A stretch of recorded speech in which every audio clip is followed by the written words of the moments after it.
I built my first biotech startup at 28, sold it at 32 for 47 million. The second one went for 86. By 38, I had my third, Blue Signal Therapeutics, and enough money to buy whatever I thought would make me happy. I thought Claire would make me happy.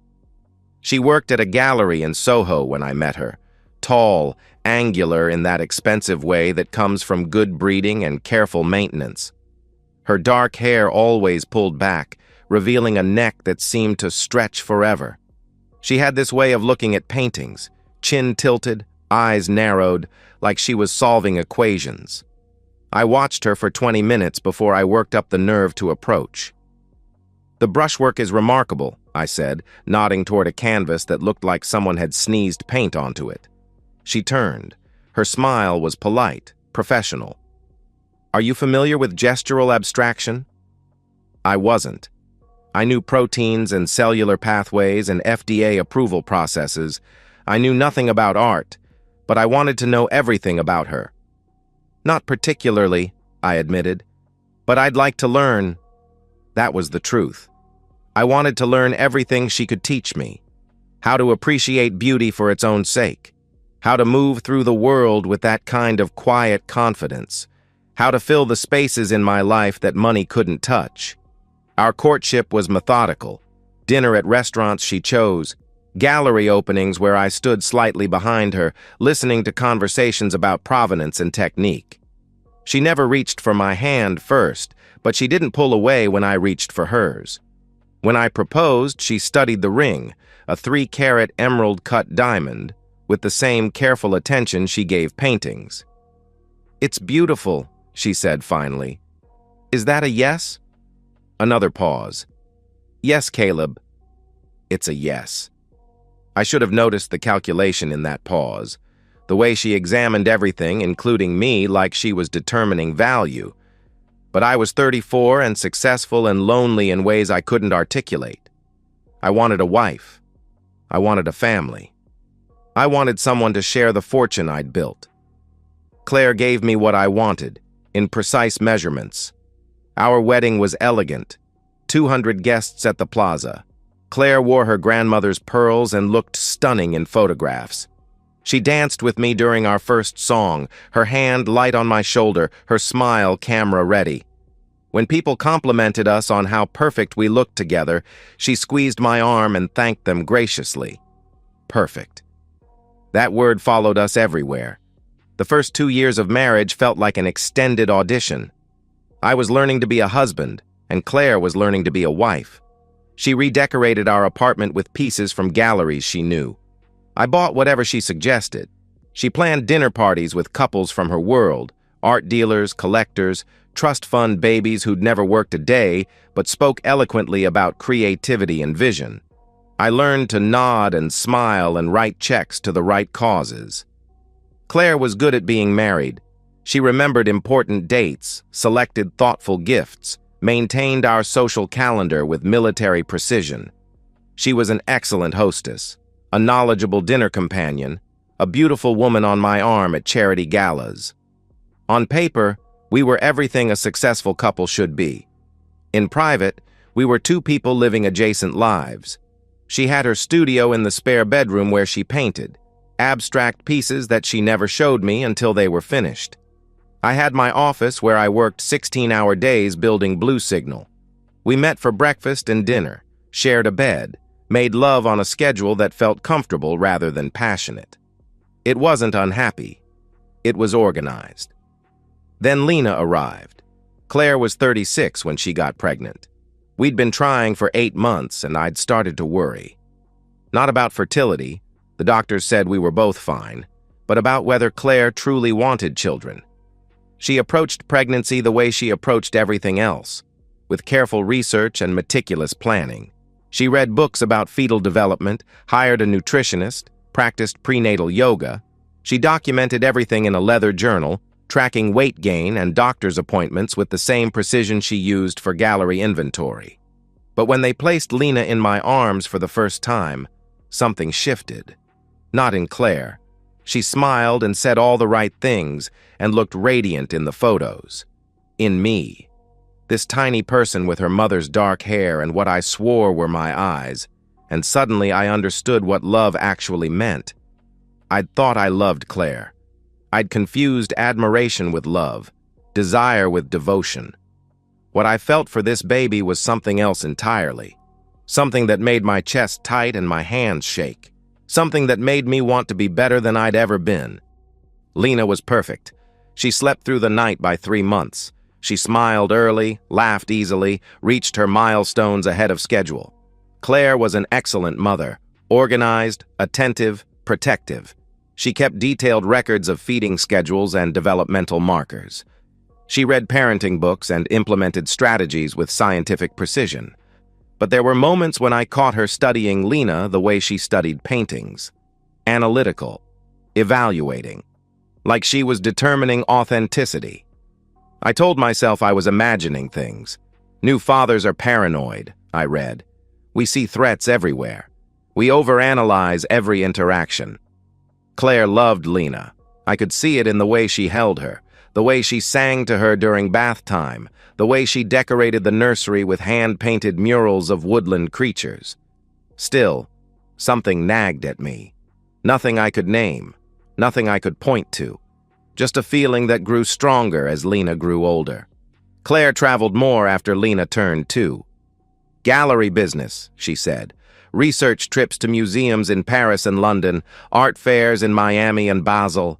She was establishing herself as a serious curator, building a reputation that would open doors for the gallery. It was important work.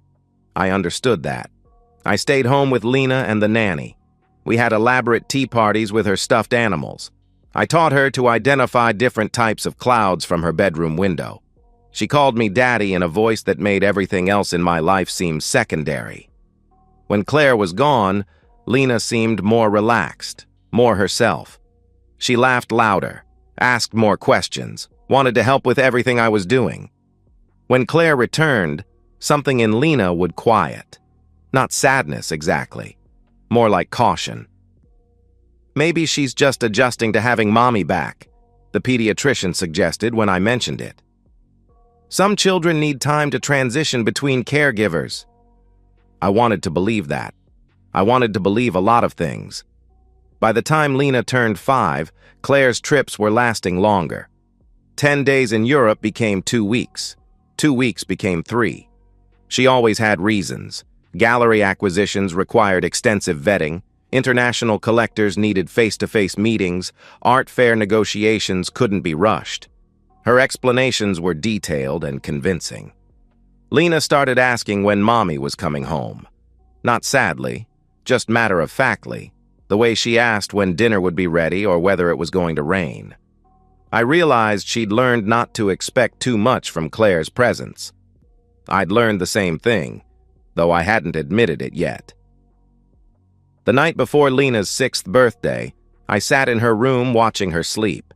She'd insisted on pigtails that morning, and they'd come partially undone during the day, leaving her hair messy across the pillow.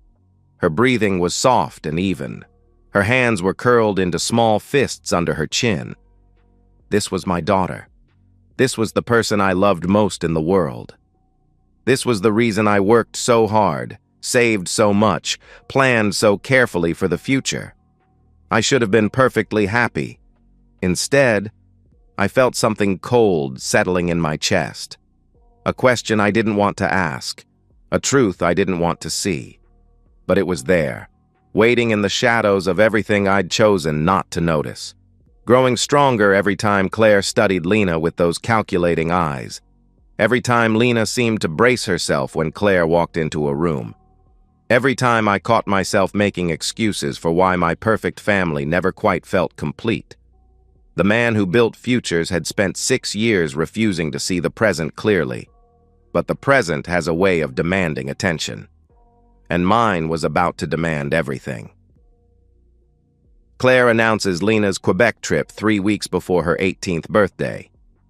"A college art tour," she says, spreading brochures across our kitchen counter like evidence. "McGill has an exceptional program. So does Concordia. She needs to see her options." Lena stands beside her, nodding. She's tall now, almost as tall as Claire, with the same careful posture, the same way of holding her face perfectly still when she doesn't want to reveal what she's thinking. It's a good idea, I say, because it is. Lena's been accepted to several schools, but she's been vague about her preferences. Maybe seeing campuses will help her decide. We'll be gone 5 days, Claire continues. I've made appointments with admissions counselors, scheduled studio visits. She needs to understand what serious art education looks like. I nod. Write the check she'll need for expenses. Kiss them both goodbye at the airport. 4 days later, I'm in my office when my assistant brings me the mail. Mixed in with the usual correspondence is an envelope from Montreal General Hospital, my name on the address label, not Claire's, mine. I stare at it for 30 seconds before opening it. Emergency room charges. Lena Hartwell, treated for dehydration and exhaustion, discharged the same day. Bill total, $847 Canadian. The address listed isn't McGill University or Concordia. It's the Fairmont Queen Elizabeth Hotel. I read the bill 3 times. Then I call Claire. How was the campus tour yesterday? I ask when she answers. A pause. Brief, but I catch it. Very informative. Lena was impressed with McGill's facilities. That's good to hear. Everything okay? You both sound tired when we talked last night. Long days? Lots of walking? You know how these tours are? I do know. I went on plenty with Lena when she was looking at East Coast schools. Universities don't generally schedule tours that require emergency room visits for dehydration. Did you see the Musée des Beaux-Arts? I ask. Of course. Lena loved the contemporary collection. I hang up and call the hospital. After 20 minutes of transfers and hold music, I reach someone who can access billing records. I'm calling about charges for my daughter, I say, reading them Lena's information. Yes, Mr. Hartwell. She was brought in yesterday evening by hotel staff. Dehydration, as I mentioned. But she recovered quickly. Was discharged around midnight. Hotel staff? Yes, from the Fairmont. Room service found her collapsed in the bathroom. But like I said, she's fine. Just needed fluids. I thank them and hang up. Sit in my office chair, staring at the bill. Room service found her collapsed in the bathroom. At a luxury hotel, not a university dormitory. I open my laptop and navigate to the Fairmont Queen Elizabeth's website. Their cheapest room is $400 a night, not where you'd stay for a college tour, not unless money wasn't a concern, or unless someone else was paying. I call Claire again. This time she doesn't answer. When they return 2 days later, Lena hugs me at the airport. She feels thinner than when she left. There are shadows under her eyes that makeup can't quite hide. How are you feeling, sweetheart? I ask. Better, she says quickly. Just tired from traveling. Claire appears beside us, pulling a small rolling suitcase. She's wearing a coat I don't recognize, expensive looking, camel-colored wool with horn buttons. New coat? I ask. She glances down at it like she'd forgotten she was wearing it. Oh, yes. Found it in a boutique near the hotel. I thought you were staying on campus. We were, most of the time. But the hotels near McGill were booked, so we had to stay downtown the last night. The last night. When Lena ended up in the emergency room. That must have been inconvenient, I say. A little. But the room was lovely. Great view of the mountain. In the Uber home, I watch them in the rearview mirror. Lena stares out the window, silent. Claire checks her phone constantly, her fingers moving quickly across the screen. When we stop at a red light, I see her typing a message to someone named Alan. I don't ask who Alan is. That night, after Lena goes to bed, I find Claire in her studio. She's unpacking art books and postcards from museum shops, souvenirs from their educational trip. I got a bill from Montreal General, I say, her hands still on a book of Canadian landscape paintings. A bill? For Lena. Emergency room charges. She sets the book down carefully. Oh, that. She got a little dehydrated on our last day. Too much walking, not enough water. I should have mentioned it. The bill was sent to a hotel address. Like I said, we had to stay downtown the last night. The campus accommodations fell through. Her voice is calm, reasonable. The same tone she uses when explaining gallery acquisitions to potential investors. But she won't look at me directly. "Who's Alan?" I ask. Now she looks at me. "Alan? You were texting someone named Alan in the car." A long pause. Too long. "Alan Rowe. He's a dealer I know from Montreal. He showed us some pieces while we were there, for the gallery."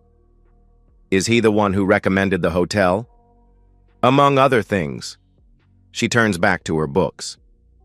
"Caleb, I don't understand why you're interrogating me. We took a trip to help our daughter make an important decision about her future. If you're concerned about the cost..." "I'm not concerned about the cost." "Then what?" I watch her organize postcards into neat piles. Her movements are precise, controlled. She's been controlling information the same way for 18 years, I realize, organizing truth into manageable portions, revealing only what she thinks I need to know. "Nothing," I say finally. "I'm glad Lena got to see the schools." 3 weeks later, I hire a private investigator. I don't do this in anger.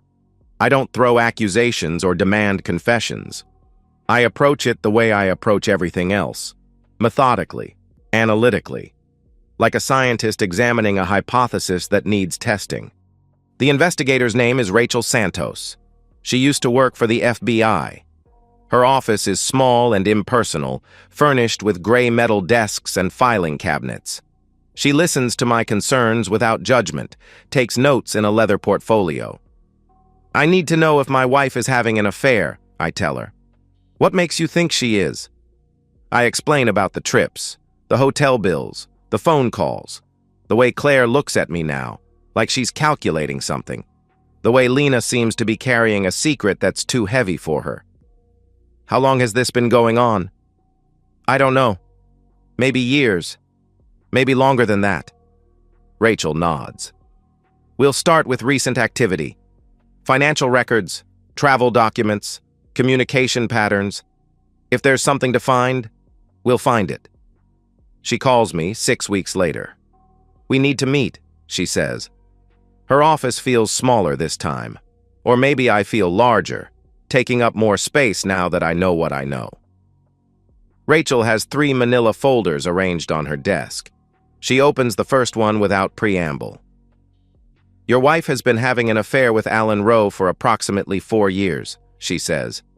"He's married, lives in Montreal, owns 2 art galleries. They meet during her business trips, but also at hotels in New York when he's here on business." She slides photographs across the desk. Claire and a man I don't recognize entering the Plaza Hotel. Claire and the same man at a restaurant I've never been to. Claire kissing him goodbye outside what looks like an apartment building.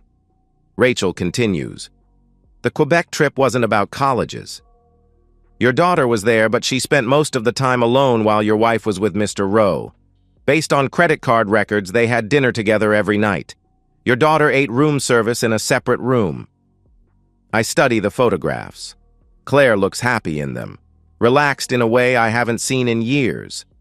Rachel opens the second folder. "There's more," she says. "Financial irregularities. Your wife has been transferring money to an account in her name only. Small amounts over several years, but it adds up to about $180,000. "For what?"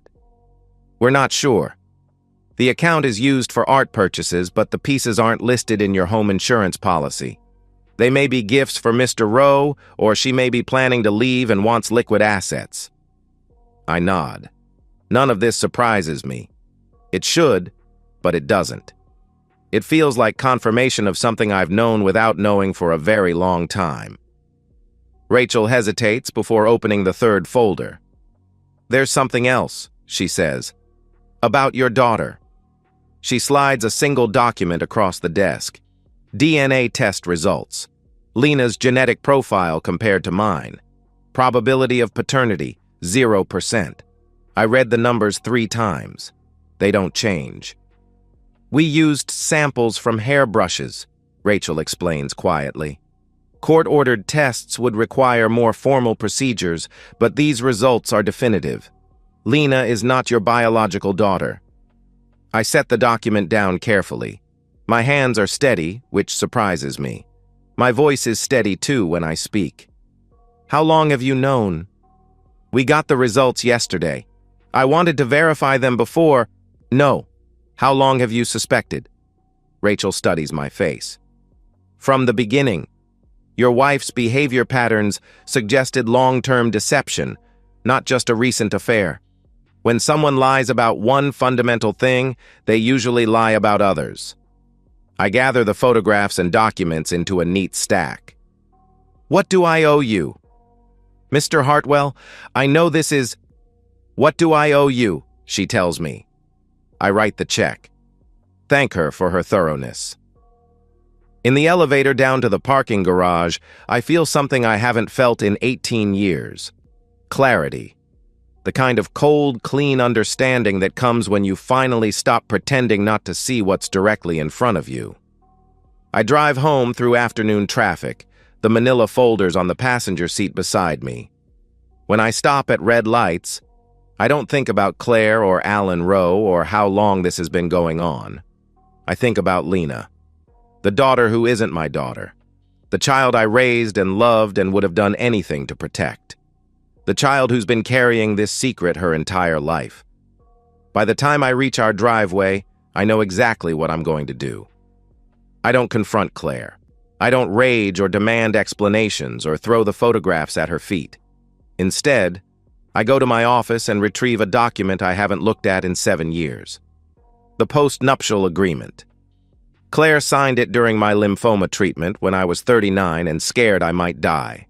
My lawyers had insisted on updating our estate planning, and Claire had agreed to the post-nup without argument. She was caring for me then, driving me to chemotherapy, sleeping in hospital chairs, holding my hand while I vomited into plastic basins. I thought she signed it out of love. Now I realize she signed it because she thought I was dying and didn't want to complicate her inheritance. I spread the document across my desk and read every clause. Most of it is standard. Asset division, spousal support, custody arrangements. But there's one section that makes my chest tight with something that isn't quite relief. In the event of fraud, misrepresentation, or material deception by either party regarding the fundamental nature of the marriage or family unit, all joint marital claims shall be null and void, and the deceived party shall retain full control of all assets acquired before, during, or through the marriage. My lawyer had called it a nuclear option, a way to protect assets if either of us committed fraud that threatened the foundation of our marriage. I'd agreed to it because I never imagined I'd need it. The fundamental nature of the family unit. Like paternity. I call Thomas Brennan at 6 a.m. the next morning. He's been my attorney for 15 years, handled the sale of my first 2 companies, drafted my will and trust documents. He's also one of the few people who knew about my cancer before I told Claire. I need to see you today, I tell him. What's the urgency? I need to invoke the fraud clause in my post-nuptial agreement. A long pause. Jesus, Caleb. What happened? I'd rather discuss it in person. His office overlooks Central Park, floor-to-ceiling windows, leather furniture that smells like money and discretion. Thomas reads through Rachel's report without comment, studies the DNA results with the same careful attention he gives SEC filings. This is airtight, he says finally. 18 years of fraud regarding paternity definitely qualifies as material deception about the fundamental nature of the family unit. What does that mean practically? It means you can invoke the nuclear option. Claire loses all claims to joint assets, including the apartment, the house in the Hamptons, your stock portfolio, retirement accounts. Everything reverts to you. I nod. What about Lena? That's more complicated. You've supported her for 18 years, which creates legal obligations regardless of biology. But the trust fund you established for her college expenses, That can be revoked since it was set up as a gift contingent on your paternal relationship. I think about this. Lena is starting at Columbia in the fall, art history major. I've already paid her first semester tuition. I want to revoke the trust, I say, but I'll send her a check for 1 semester. After that, she's on her own. Thomas makes notes. What about spousal support for Claire? What does the agreement say? In cases of fraud, no spousal support is required. Then no spousal support. Caleb, are you sure about this? Once we start the process, there's no going back. Claire is going to lose everything, the apartment, her gallery connections, her social status. This will destroy her life. I stand up and walk to the window. Central Park stretches out below, green and orderly. People walking dogs, pushing strollers, living their normal Tuesday afternoon lives. She destroyed my life 18 years ago, I say without turning around. She just did it slowly so I wouldn't notice. The legal process takes 3 weeks. Thomas's firm handles everything with surgical precision. Account freezes, asset transfers, title changes, trust revocations. It's all done quietly through law offices and bank statements and official notifications. I don't tell Claire what's happening. I go to work, eat dinner with my family, sleep in the same bed I've shared with her for 18 years. The only difference is that I watch her differently now. Not with suspicion or anger, but with the clinical detachment of a scientist observing a specimen. She doesn't know her world is ending. She checks her phone at dinner, probably texting Alan Rowe. She discusses Lena's college plans with the same careful enthusiasm she's always shown. She kisses me goodnight and curls up on her side of the bed like nothing has changed. Everything has changed. On a Thursday morning in June, 3 days after Lena's graduation party, Claire tries to use her credit card at Bergdorf Goodman, and it's declined. She calls the bank from the store and learns that all our joint accounts have been frozen pending legal review. She comes home white-faced and shaking. Caleb, there's something wrong with our accounts. The bank won't tell me anything except that there's a legal hold. I'm in my office, reviewing quarterly reports for Blue Signal. I look up from my laptop like I'm mildly concerned instead of completely prepared. A legal hold? That's strange. Did you call Thomas? I tried. His secretary said he'd get back to me. I'm sure it's just a paperwork issue. These things happen with high net worth accounts. She nods, but I can see doubt creeping into her eyes.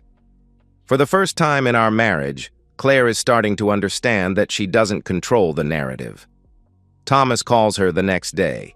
He explains the situation with professional courtesy and legal precision. The evidence of fraud, the invocation of the post-nuptial agreement, the asset transfers that have already been completed. Claire hangs up and sits in our living room for 2 hours without moving. When I come home from work, she's waiting for me. We need to talk, she says. I sit across from her in the leather chair I bought when we were first married. She's on the couch, her hands folded in her lap like a child called to account for breaking something valuable. I know you know, she says. Know what? About Alan, about Lena, about all of it. I don't respond. Let her fill the silence. I never meant for this to happen. When I got pregnant, I hoped. You hoped I was the father? She nods. Alan was married, is married. It was complicated. When Lena was born, she looked enough like you that I convinced myself. For 18 years? I know how it sounds, but you loved her so much. You were such a good father, better than her biological father ever could have been. I thought maybe it was better this way. I study her face. She's crying now, which is something I've seen maybe a dozen times in our entire marriage. Her tears look genuine, but I find I don't care whether they are or not. Were you ever going to tell me? I don't know. Maybe. When she was older. When it wouldn't matter as much. It matters now. I know. I know it does. But Caleb, please. Think about Lena. She doesn't deserve to lose everything because I made mistakes. You're right, I say. She doesn't deserve it. But she's not losing everything because you made mistakes. She's losing everything because you committed fraud for 18 years. Claire's face crumples. What can I do? How can I fix this? I stand up. You can't. It's already fixed. The next morning, I write Lena a check for $50,000, enough for 1 semester at Columbia, including room and board. I put it in an envelope with a letter that I rewrite 4 times before I'm satisfied. Dear Lena, I know you know the truth about your parentage. I'm sorry you've had to carry this secret for so long. You deserve better than that. This check will cover your first semester at Columbia. After that, you'll need to find other funding, scholarships, student loans, or help from your biological father. I realize this seems harsh, but continuing to support you financially would be enabling the fraud that has defined our family for 18 years. I want you to know that loving you was never a mistake. You were the best part of my marriage to your mother, even if our relationship was built on a lie. I hope someday you'll understand why I had to make this choice. I wish you well in your studies and your life. Caleb. I seal the envelope and leave it on her desk. By the time she reads it, I'll be gone. I spend the rest of the day packing. Not everything, just clothes and personal items that matter to me. Books, a few photographs from before Lena was born, my laptop and important documents. Claire is at the gallery, probably trying to explain to her colleagues why her husband has frozen their joint accounts and why she might not be able to afford the lease renewal. Lena is at her friend's house, celebrating the end of high school with people who still believe in simple truths like family and love and trust. I leave my wedding ring on the kitchen counter next to a copy of the DNA test results. The doorman helps me load my suitcases into a taxi. He doesn't ask questions, but I can see the curiosity in his eyes. Mr. Hartwell leaving with luggage on a random Tuesday afternoon. No Mrs. Hartwell or Miss Lena to see him off. Where to? The driver asks. I give him the address of a hotel in Midtown. Tomorrow I'll start looking for a new apartment. Something smaller, something that doesn't echo with 18 years of careful lies. As we pull away from the building, I don't look back. I don't think about Claire discovering the frozen accounts, or Lena reading my letter or the phone calls that will inevitably come. I think about the man I was 3 months ago, the man who built biotech companies and believed in the power of precision and proof, the man who thought he had a wife who loved him and a daughter who shared his DNA and a life worth the compromises he'd made to maintain it. That man is gone. What's left is someone harder, cleaner, someone who understands that the truth isn't always kind, but it's always more reliable than the lies we tell ourselves to avoid pain. The taxi merges into traffic, carrying me toward whatever comes next. I don't regret anything I've done. I regret everything I didn't do sooner. Claire tries to fight the asset freeze, but Thomas's documentation is thorough. Every bank account, every investment, every piece of property we owned jointly, all legally transferred to my name only. The post-nuptial agreement she signed during my cancer treatment becomes her undoing, each clause a wall she can't scale. She hires a lawyer, then fires him when he explains that fraud voids prenuptial and post-nuptial agreements in New York. She hires another one. Same result. I watch her unraveling from my new apartment on the Upper West Side, not through surveillance or private investigators, but through the careful network of professional relationships that connect our worlds. Gallery owners, art dealers, collectors, they all talk. And what they're talking about is Claire Hartwell's sudden fall from grace. The first domino falls at the Whitney benefit in July. Claire has been co-chairing their Contemporary Acquisitions Committee for 5 years, a prestigious position that came with social cachet and professional connections. When her personal check for the auction bounces, whispers start circulating. Financial troubles, messy divorce, questions about her judgment. By August, her position at the Soho Gallery becomes untenable. Not because of scandal, the art world thrives on scandal, but because of liquidity. Gallery owners need partners who can invest in inventory, not employees who can't cover their own expenses. I don't orchestrate her professional demise. I don't need to. I simply stop protecting her. For 18 years, I've been her safety net in ways she never acknowledged. Letters of credit for gallery purchases, co-signatures on exhibition insurance, personal guarantees for art loans. When those disappear, her professional reputation crumbles under scrutiny it's never had to withstand. Thomas handles the legal details with surgical precision. Asset investigations reveal the $180,000 Claire transferred to her private account, money she spent on gifts for Alan Rowe, hotel rooms, expensive dinners she claimed were business expenses. All of it documented, all of it proving the depth of her deception. The gallery lets her go in September, quietly, professionally, with a press release about pursuing new opportunities and exploring independent ventures. But everyone in the art world knows what it means when someone of Claire's supposed stature suddenly goes independent without startup capital. She's broke, she's unemployed, and she's completely unprepared for either condition. Alan Rowe stops taking her calls in October. I know this because Claire calls me, crying, at 2 in the morning. "He won't answer his phone," she sobs into my voicemail. 18 months of promises, and he won't even talk to me. I delete the message without listening to it completely. By November, Claire has moved into a studio apartment in Queens. The building has thin walls and broken elevators and neighbors who don't know her name. It's the kind of place she would have sneered at during our marriage, a reminder of the life she could have had if she'd made different choices. She finds work at a small frame shop in Astoria. Minimum wage plus commission.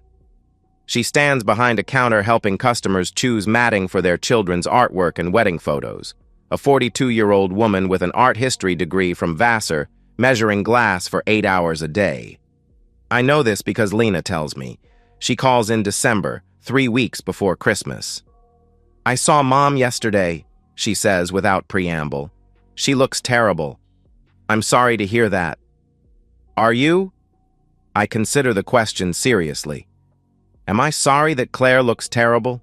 Sorry that her choices have consequences?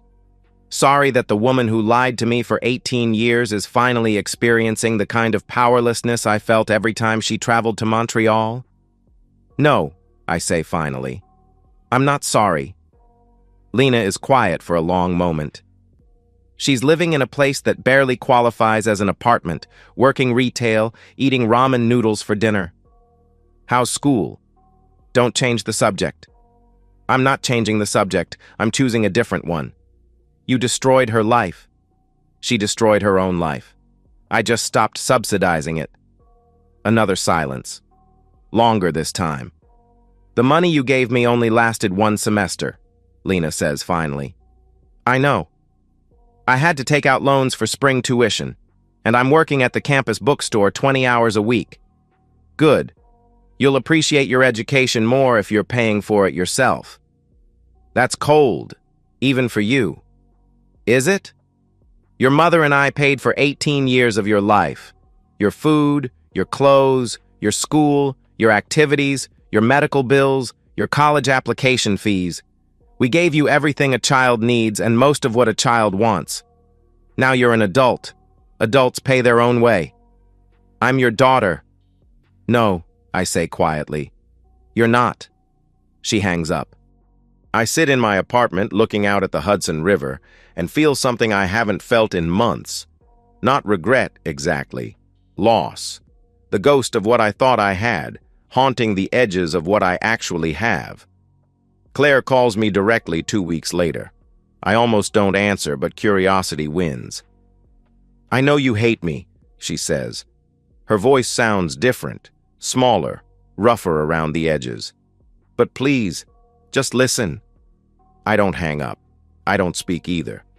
"I made mistakes, terrible mistakes. I know that. But what you've done to me. Caleb, I can't even afford groceries. My landlord is threatening eviction. I applied for food stamps yesterday. And what? How can you be so calm about this? How can you just watch me fall apart and feel nothing? I felt plenty for 18 years. I'm tired of feeling. I never meant to hurt you. Yes, you did. Maybe not consciously, but every time you chose Alan over our marriage, every time you let me raise another man's child while lying to my face, every time you took my money and my trust and my love and used them to subsidize your betrayal, you meant to hurt me. You just didn't think you'd get caught. She's crying again. I can hear it in her breathing. What can I do? She asks. Tell me what I can do to make this right. Nothing. There's nothing you can do because there's nothing I want from you. Not apologies, not explanations, not promises to change. Nothing. Caleb, you wanted to know what it felt like to have everything you care about taken away from you. Now you know. I hang up and block her number. Spring arrives early in New York. By March, I've settled into routines that don't include either of them. Work at Blue Signal 3 days a week, enough to maintain control, not enough to let it consume me. Reading in the evenings, long walks through Central Park, dinners alone at restaurants where no one knows my name or my story. It's peaceful in a way my marriage never was. No schedules to coordinate, no social obligations to fulfill, no secrets to pretend not to see. I wake up when I want to wake up. I eat what I want to eat. I spend my money on things that actually make me happy instead of maintaining the illusion of happiness. The divorce is finalized in April. Claire doesn't contest anything. She can't afford to contest anything. The decree is 15 pages of legal language that boils down to a simple truth. She gets nothing because she deserves nothing. Thomas calls to tell me it's finished. How do you feel? He asks. Free, I say, and realize I mean it. 2 weeks later, I get a call from Lena's dean of students at Columbia. She's failing 3 classes, missed too many shifts at her campus job, and owes $3,000 in unpaid tuition fees. She's listed you as her emergency contact, the dean explains. We wanted to reach out before we have to dismiss her from the program. Have you spoken to her mother? We tried. The number we have is disconnected. I think about this. Lena, struggling through organic chemistry and art history seminars while working 20 hours a week to pay for ramen noodles and textbooks. Watching her GPA crumble under the weight of financial stress I could eliminate with a single phone call. What happens if she's dismissed? She'd lose her student visa status, since she's not a citizen. She'd have to leave the country or find another way to maintain legal status. Lena was born in Montreal during one of Claire's research trips. Another lie I should have questioned 18 years ago. I see, I say. Thank you for calling. I don't write the check. By May, both Claire and Lena have disappeared from my immediate orbit. No calls, no texts, no mutual friends reporting their whereabouts or conditions. They've become ghosts, people who once shaped my daily life but now exist only in the peripheral awareness that they're somewhere in the world, dealing with consequences I set in motion. I should feel guilty about this. A year ago, I would have felt guilty. The man who raised Lena from birth, who taught her to read and drive and think critically about the world, would have been horrified by his willingness to let her fail. But that man was living a lie. This man, the one who knows exactly where he stands and why, feels something closer to relief. Justice isn't always kind, but it's always honest. And after 18 years of lies, honesty feels like the only luxury worth having. I buy a house in Amagansett 6 months after the divorce is finalized. Nothing pretentious, just a weathered cedar cottage 2 blocks from the beach, with large windows and a small garden that needs work. The kind of place where you can hear the ocean at night and watch storms roll in from the Atlantic. I'm 54 years old and starting over.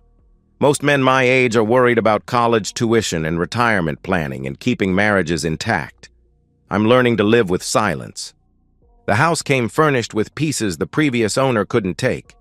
a kitchen table scarred by decades of family dinners, bookshelves lined with paperbacks, a porch swing that creaks in the salt wind.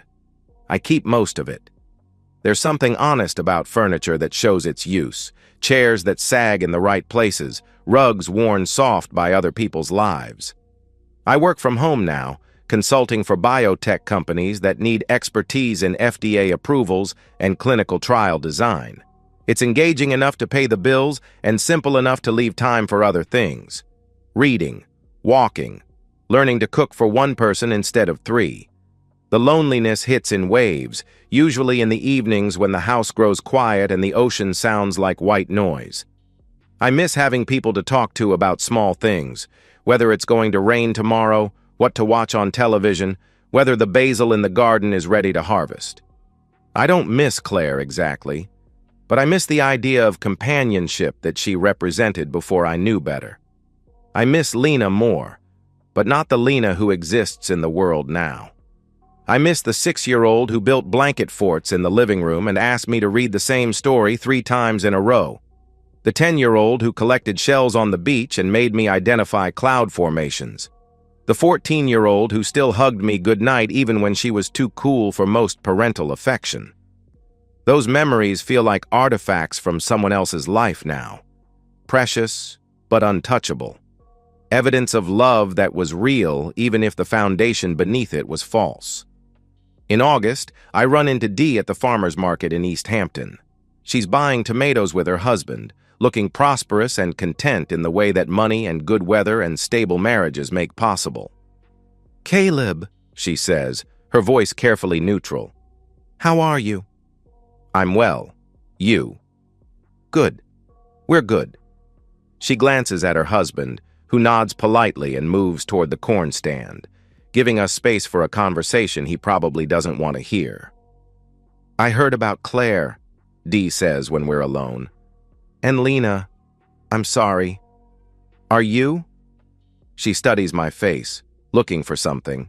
Bitterness, maybe. Or signs of regret that would make her feel better about her own choices. "You always seemed like such a devoted father," she says finally. I was. To the daughter I thought I had. But she's still the same person. Biology doesn't change who she is. Doesn't it? Because the person I thought she was would have told me the truth. The person I thought she was wouldn't have let me live a lie for 18 years. Dee's face softens. She was a child, Caleb. She didn't choose to be born into this situation. No. But she chose to perpetuate it. Every birthday card that said Dad, every Father's Day gift, every time she let me believe we shared something real, those were choices. Maybe she was protecting you? From what? The truth? The only thing I needed protection from was the lie. Dee nods slowly. I heard she had to leave school. I heard that too. And Claire's working in a frame shop in Queens. So I'm told? We stand in silence for a moment, surrounded by the cheerful bustle of people buying vegetables and fresh bread and flowers for their weekend dinner parties. Normal people with normal problems and normal secrets that don't unravel entire decades. Do you ever wonder if you went too far? Dee asks. I consider this seriously. Do I wonder? In the dark hours before dawn when sleep won't come, do I question whether my response was proportionate to their betrayal? No, I say finally. I wonder if I should have done it sooner. Dee's husband returns with a bag of corn and peaches. I wish them both a pleasant afternoon and walk back to my car. That evening I sit on the porch swing with a glass of wine and watch the sun set over the bay. The water turns gold, then orange, then deep purple as darkness settles over the water. Lights begin to flicker on in houses across the bay. Other people settling into their evening routines. Other families gathering around dinner tables. I don't envy them exactly, but I remember what it felt like to be part of something larger than myself. To have people who depended on me, who shared my concerns about mundane things like grocery lists and school pickup times, and whose turn it was to take out the trash. The silence felt liberating at first. Now it sometimes feels like exile. My phone buzzes with a text from an unknown number. I saw Dee today. She said she talked to you. I know you probably won't read this, but I wanted you to know that I think about you every day. Both of you. I know sorry isn't enough. I know nothing is enough. But I am sorry. For all of it. C. I read it twice, then delete it without responding. Claire's apologies are 18 years too late and approximately worthless. They're not for me anyway. They're for her, attempts to alleviate guilt that should be permanent. Some mistakes don't deserve forgiveness. Some betrayals don't earn redemption. I finish my wine and go inside to make dinner. Salmon with herbs from the garden, rice pilaf, a salad with tomatoes I bought at the same stand where Dee was shopping. I eat slowly, savoring flavors I actually chose instead of meals planned by committee and compromise. After dinner, I walk down to the beach. The ocean is calm tonight, waves lapping gently against the sand. A few other people are walking their dogs or watching the last light fade from the western sky. I nod to them as we pass, brief acknowledgments between strangers sharing the same temporary moment. This is my life now. Quiet, solitary, honest. I choose what to eat and when to eat it. I choose what books to read and what music to listen to and how to spend my Saturday afternoons. I choose to remember the good parts of raising Lena while acknowledging the deception that made those memories possible. I choose not to regret the 18 years I lost, because regret is just another form of living in the past. Standing at the edge of the continent, watching waves roll in from 3,000 miles of open ocean, I feel something I haven't felt since before I knew the truth. Peace. Not happiness exactly. That might come later, or it might not. But peace with the choices I've made and the life I'm building from the wreckage of the life I thought I had. The moon rises over the water, casting a silver path across the waves. I follow it with my eyes until it disappears into darkness, then turn and walk back toward the house, where every light I see burning is one I turned on myself. Behind me, my footprints mark a straight line in the sand. No detours, no hesitation, no looking back. The tide will erase them by morning, but new ones will take their place, and the next day, and the day after that. I have time now, time to waste, and time to savor, and time to spend however I choose. Time to build something real instead of maintaining something false. It's the only thing I couldn't get back, and now it's the only thing I have. But it's enough. And that's the end of today's story.